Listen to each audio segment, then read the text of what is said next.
At LHTC Broadband, we're proud to provide the communication services you need to get the most from today's technology. We're your local choice for TV, phone, and internet. We offer high-quality cable TV service with HD, multi-room DVR, on-demand, and watch TV everywhere. Plus unlimited calling, and our internet is faster than ever with speeds up to 1 gigabyte. With no contracts and local customer service, switching has never been easier. Call today, 724-593-2411, or visit lhtcbroadband.com. Next on Westmoreland Saturday morning, it's Heritage Happenings brought to you by St Vincent College here on 98.7 Westmoreland Gold, 1480 WCNS, and this is gold.net. Greetings, Westmoreland County. My name is Jared Bundy, and I'm your guest host of Heritage Happenings here on 98.7 Westmoreland Gold, 1480 WCNS, and this is gold.net, sponsored by St Vincent College. Heritage Happenings is also available as a podcast on all of your favorite streaming services. Please check out Westmoreland Heritage at westmorelandheritage.org and on Facebook, Twitter, and Instagram for updates on cultural and historical events throughout Westmoreland County. Now, on today's show, we'll be talking to the Baltzer Meyer Historical Society about their upcoming programs and their latest news. And then we're going to get some great information from the Westmoreland Historical Society and Historic Hannastown about their late summer schedule. So joining us today is our first guest, Tom Harold, and he's on the call from the Baltzer Meyer Historical Society. Tom, thanks so much for being on the call with us today. Thank you, and good morning. Good morning. So, for those that may not be familiar, that may be a bit of a mouthful, what exactly is the Baltzer Meyer Historical Society? Baltzer Meyer Historical Society was named after one of the first school teachers west of the Allegheny that came to teach in the Hempfield area, more specifically in an area called Good Purpose, which was 158 acres set aside for church and school. And today that is now moved into that there are 5 schools that have been inside of that 158 acres, and many churches, in fact, within a mile or the circumference of about a mile and a half, there are 11 churches that are home to that particular area in Hempfield Township. So it has served its purpose, as it is said, and it is doing quite well as those things.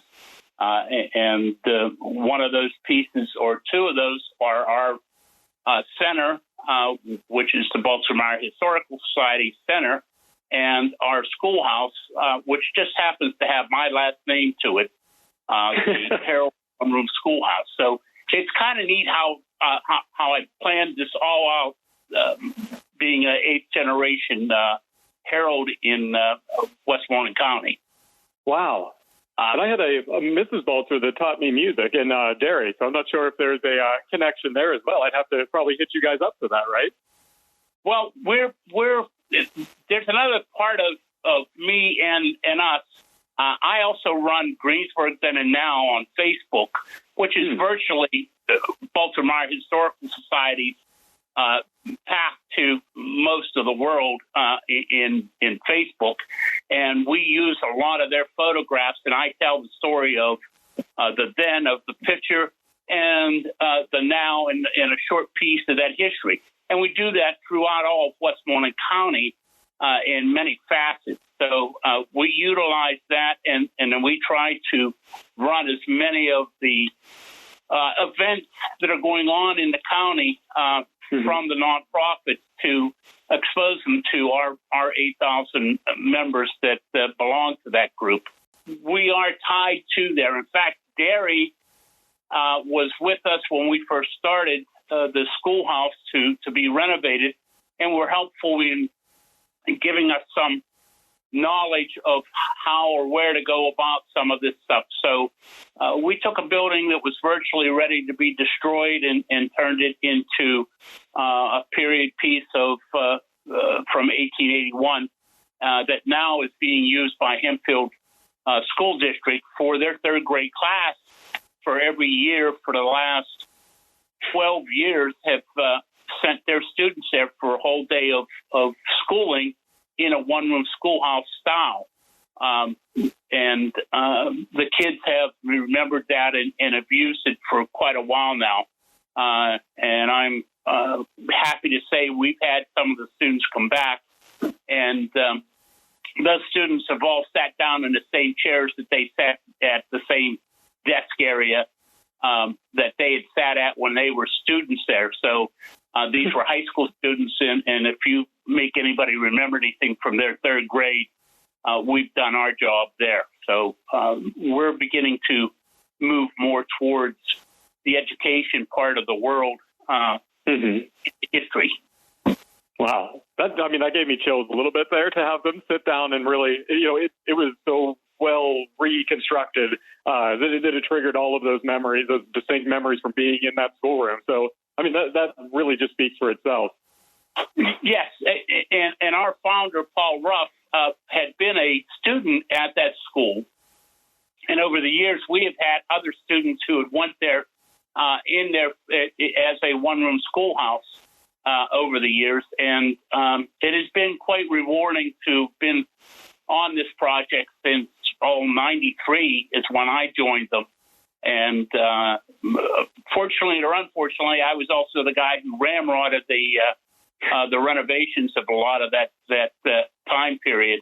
And in fact, we had used the Central Westmoreland Tech students to do a lot of our work there. So we get them to stop in every so often, or if I put pieces up of the schoolhouse on Facebook, they'll chime in and talk about their time that they remembered in helping us to rebuild that.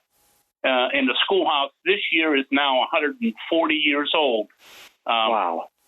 Yeah, so we're quite proud of that little piece.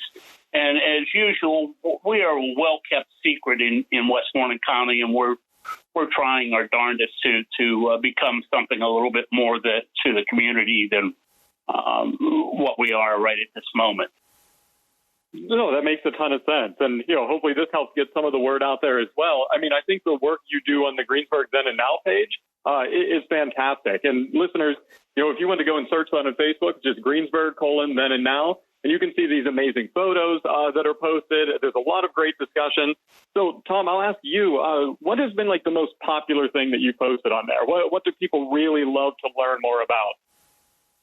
Well, for the county, they like the stories that come out from Mountain View and history behind it. Outside of the county, the best one we have usually is the stories about the Ship Hotel. And we have about 120 pictures of that particular piece that we'll run from time to time. And then the biggest one is strange, but the biggest one for us is Isley. I've gotten up to 30,000 people who have seen that, shared it, or touched that whole thing. And if we talk about their barbecue sauce, the entire part of Western Pennsylvania lights up, and again, many parts of the country chime into it. So the site has taken on that kind of front porch talk with your neighbors there, and people discuss things. So it's worked and morphed into something a little bit different than what I had started out with about 11 years ago. And so I'm quite happy with that, and quite proud of the fact that we've been able to use Baltzer Meyer's pictures and history that I can pull together to tell the stories. And again, sometimes I don't even know the stories. I just have pictures and put it up, and the people put that together. But I have to say, one thing that really strikes me quite well is if somebody puts up something about what is there to see in Westmoreland County, and the results on that are usually 150 to 200 comments of places or things to go see. And that tells me that somebody's been doing their job and getting the word out about the things to do in Westmoreland County, because these are people who are not connected to anybody in particular and are just citizens. So bravo to you guys for the job that you're doing and the information you're sending out there. Thank you, Tom. That means a lot. Man, it brought a smile to my face. You just saying about all the community chipping in and being like, there is so much to see and do and experience in this county. And that's, something, I grew up here and now I work here and help promote the area. And it's something I just have always believed. So it's awesome to see so many others, doing the same thing and spreading that same message. So I wanted to jump in with our last couple minutes here to what's going on at the Historical Society for August. It looks like you have a bunch of events planned.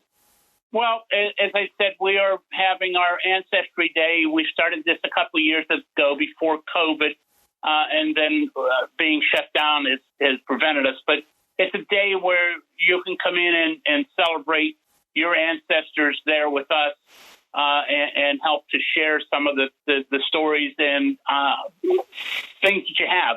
Our collection there, we then expose you to the 1,800 files that we have of family trees that we've collected over the last 35 years from Paul Ruff until now that we have. Plus, we have another 200 volumes of books that are just dedicated or written by family members for that inside of our 3,500 book library that is now being cataloged and sorted out.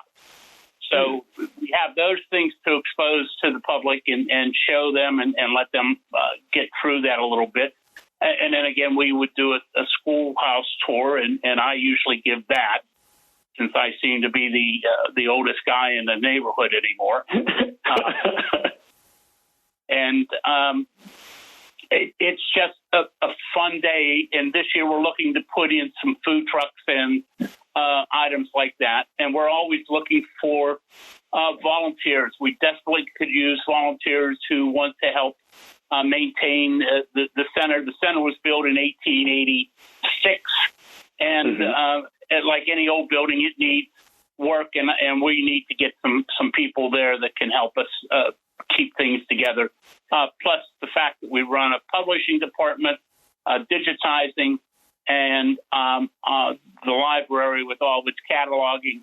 And then the last part is we're starting a museum that will be known to tell the stories of the families and the histories of the people of Westmoreland County. And it fits us quite well because of our genealogy background.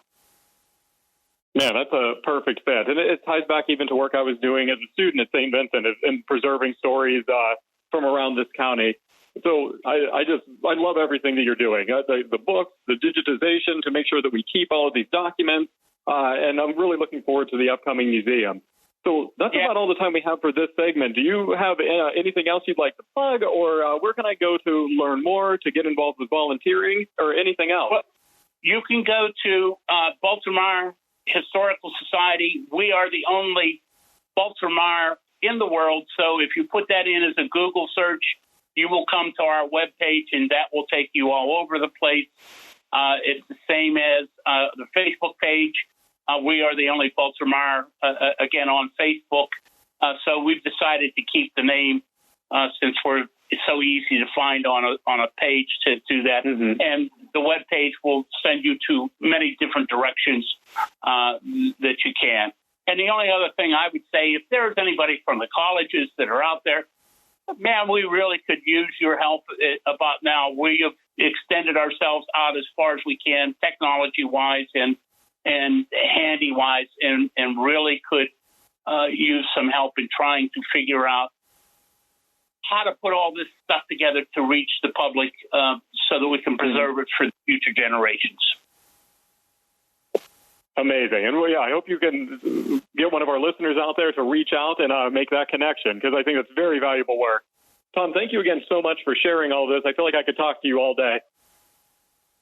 Well, anytime. I'm here. You got my phone number. Call me when you need. Will do. Thank you, Tom.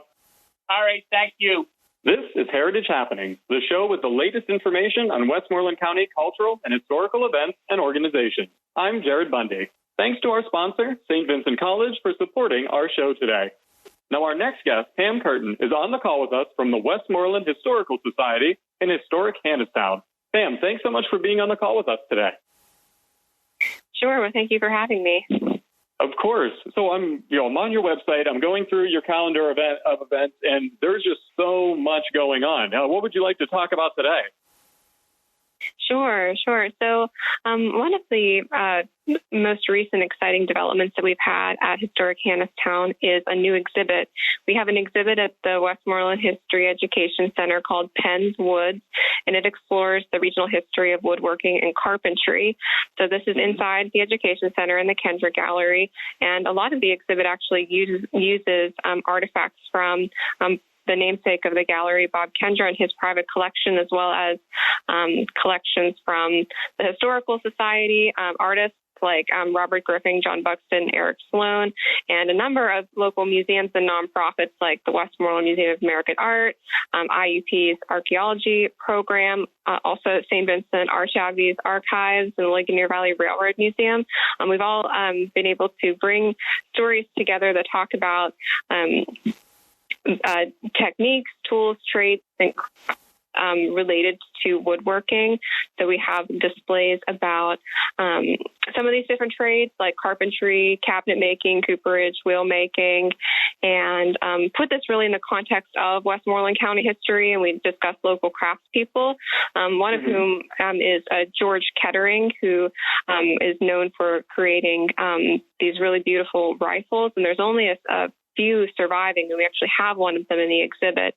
And we kind of bring it up to the present day as well and show how this trade and craft continues. We've got also some works by Paul Sorofchuk and Matt Stein, who are some contemporary artists who are also engaging in woodworking today. That's really interesting. Did you find that woodworking was much more common here, or maybe this area attracted more expert woodworkers because of Penn's Woods? Sure, yes. Well, the forests were really the first and most abundant natural resource that Pennsylvania had. And so that definitely led to the development of not only building out of necessity, like building homes and structures, but also some of the more artistic crafts as well. Wonderful. And the Kettering rifle really stands out to me. I mean, that's a pretty rare artifact. I mean, I have to imagine that's something a lot of people are seeking out. Yes, that's definitely one of the most unique items that we have, and we're really lucky that the family has loaned that to us for this exhibit. That's awesome. And I also see around the entire exhibit, there's some of the photography displayed that I feel like it ties the entire exhibit together. Can you tell me about that? Yes, yeah. So we've had a very strong relationship with the Westmoreland Photographer Society, and we have worked with them on several exhibits. And for this one, we were looking for images of Penn's Woods, and so they provided us with many beautiful photographs of the forests and of trees. And some of those we incorporate actually in the gallery, but others are in an exhibit that's out in the hallway. So if you're interested in coming out to the Education Center at Historic Hannistown, you can not only enjoy the exhibit inside the gallery, but also in the hallway and kind of see the connections between the history as well as the natural environment. That's a very thoughtful exhibit. I love how everything is tied in as you walk through your building there to take in everything. And shout out to all of our photographers in the region. If you are listening, whether you're part of the Westmoreland Photographers Society or not, we do have the Laurel Highlands photo contest. So you can go on to our website, just search photo contest, and you can submit your amazing photos and have them featured in our guide, on our website, social media, and all of that. So the deadline is the end of July, so make sure you take advantage of that now. Sorry for the short little plug. It just reminded me. Oh, that's great. So, I mean, this looks like a wonderful exhibit. I'm excited to come and check this out. It also looks like you have some big events upcoming in August. Can you tell me about the Civil War Encampment? Sure, yes. So the weekend of July 31st and August 1st, we're having a Civil War encampment and reenactment. And while there was not a Civil War era battle that happened at Hannistown or in this area, Pennsylvania played an integral role in the history of the Civil War, and this gives us a chance to really explore that. So we have encampments of various military groups and a variety of different displays like the Civil War post office, the telegraph system, medicine. We'll be doing artillery demonstrations and a variety of different specialized talks like women in the Civil War. And you might also even get to meet General George Meade, who was best known for securing Union victory at Gettysburg. Wow, you have so much interesting things going on. I mean, you always imagine the battles being reenacted, but having the working telegraph and things there, that really seems unique. Were you looking for things that were kind of new to bring a new level of knowledge or awareness about the Civil War? Yes, yeah. So we definitely wanted to highlight some of the more kind of day-to-day lives of the soldiers and then the people who support the soldiers as well, to kind of paint a bigger picture of what the military life would have been like. And to kind of go along with that, one of the special programs that we have on Saturday evening is a concert by the 46th Pennsylvania Regiment Band. So music was really important during the Civil War, not only for communications, for the soldiers, but also for morale. And so we're actually hosting this concert outside on Saturday evening that will present some of the music, and actually most of which will be performed on 19th century instruments, and also provide a bit of background on why music was so important during this history. Man, this just jumps off the page to me. It was the first thing that I saw, too. That concert sounds like so much fun. The level of authenticity of finding the period-era instruments that would be the most accurate, it's just going to add so much to that experience. Absolutely, yes. Yeah, so we're really grateful to have, very knowledgeable living historians and reenactors who are going to be sharing this history with the public at Hannistown. Wonderful. And, I play a couple of video games and things like that are maybe set in this era. And one of the things I do is about sailing called Sea of Thieves. And the gameplay is maybe a little bit silly, but the music, they're committed to actually going out, getting the instruments from that period and recreating music that would have been played on the seas by different sailors and things like that. And that level of immersion it changes the whole thing. So I'm super excited for this concert. I think you have to go and check it out and enjoy this whole weekend. Anything else going on that weekend that you want to highlight? I think that we've kind of covered a lot of the highlights there. I would also add that, if you're interested in coming out to learn more about Hannistown's history, which the history of Hannistown is focused on the period of the American Revolution. So we will be offering guided tours through the end of October.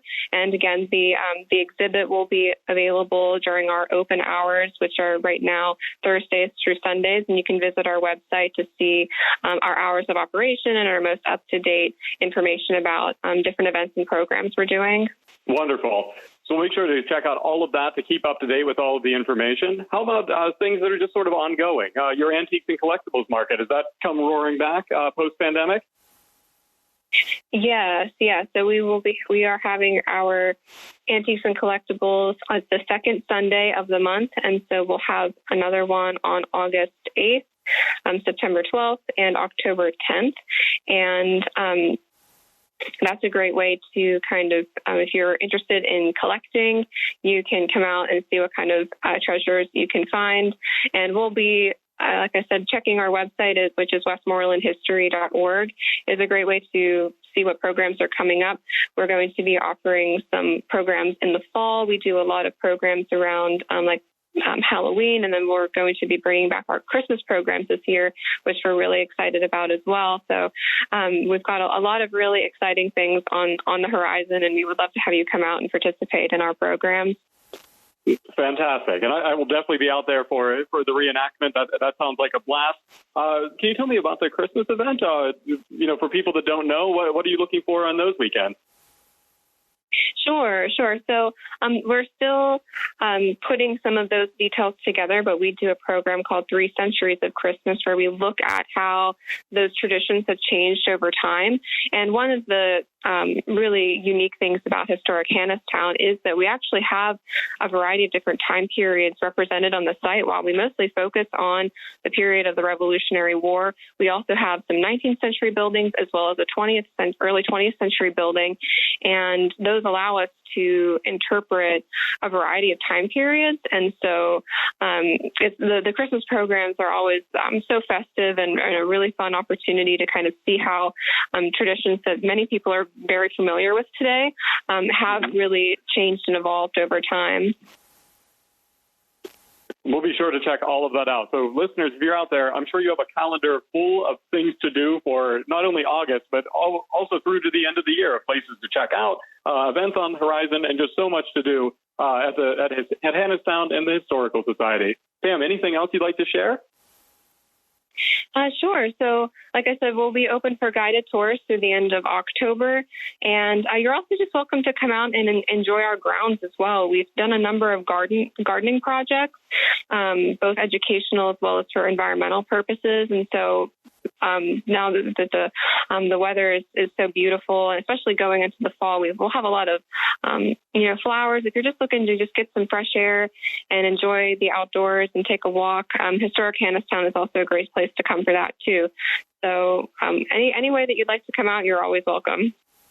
Wonderful. And thanks again so much for sharing all of this information with us. Anything you'd like to share for our website, or where can we learn more info? Sure. So you can visit our website, which is westmorelandhistory.org. You can also visit our Facebook page, which is a combined Facebook page for the Westmoreland Historical Society and Historic Hannastown. And you're also just welcome to give us a call. Our number is 724-836-1800, and you can come and learn about all of the exciting things that are happening. Perfect. Thank you again for your time, Pam, and I will see you soon. Sure. Thank you so much. This is Heritage Happenings, the show with the latest information on Westmoreland County cultural and historical events and organizations. Be sure to check out Westmoreland Heritage at westmorelandheritage.org and on Facebook, Twitter, and Instagram for updates on cultural and historical events throughout Westmoreland County. I'm Jared Bundy. Thanks to our sponsor, St. Vincent College, for supporting today's show. Before we close, we have a quick announcement to share from St. Vincent College, our show sponsor. Located just north of campus is the St. Vincent Gristmill. The gristmill was built by Benedictine monks and has been in continuous operation since 1854. And today it stands as a symbol of Western PA's agricultural heritage and the vision of St. Vincent founder Boniface Wimmer. Their general store is open to the public and specializes in whole wheat, unbleached white, rye, and buckwheat flours, as well as cornmeal ground on-site by the Benedictine monks. They also sell a variety of St. Vincent and other breads, preserves, and jams, plus unique items like gristmill mugs and stained glass made right at the Arch Abbey.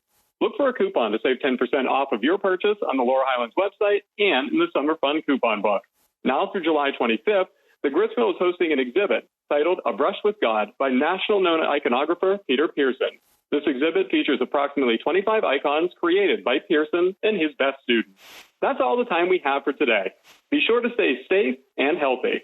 Take some time to visit and enjoy our Westmoreland County cultural and historic sites and events. And of course, be sure to check out St. Vincent College and all of its recent accomplishments. Follow Westmoreland Heritage on Facebook, Twitter, and Instagram, and check out all of our information on westmorelandheritage.org. This has been Jared Bundy, your guest host for Heritage Happenings on 98.7 Westmoreland Gold, 1480 WCNS, and this is Gold.net, sponsored by St. Vincent College. Heritage Happenings is also available as a podcast on all of your favorite streaming services. I hope you've enjoyed today's show. Until next time. How will your college experience transform you? How will you learn to make a difference in your life and the lives of others? At St. Vincent College, we attract high-achieving students who quite naturally place we ahead of me. A small college like St. Vincent gives you more access to the opportunities that will shape your future. At St. Vincent College, we succeed together. Together. Discover the power of we Learn more now at stvincent.edu. At LHTC Broadband, we're proud to provide the communication services you need to get the most from today's technology. We're your local choice for TV, phone, and internet. We offer high-quality cable TV service with HD, multi-room DVR, on-demand, and watch TV everywhere. Plus unlimited calling, and our internet is faster than ever with speeds up to 1 gigabyte. With no contracts and local customer service, switching has never been easier. Call today, 724-593-2411, or visit lhtcbroadband.com.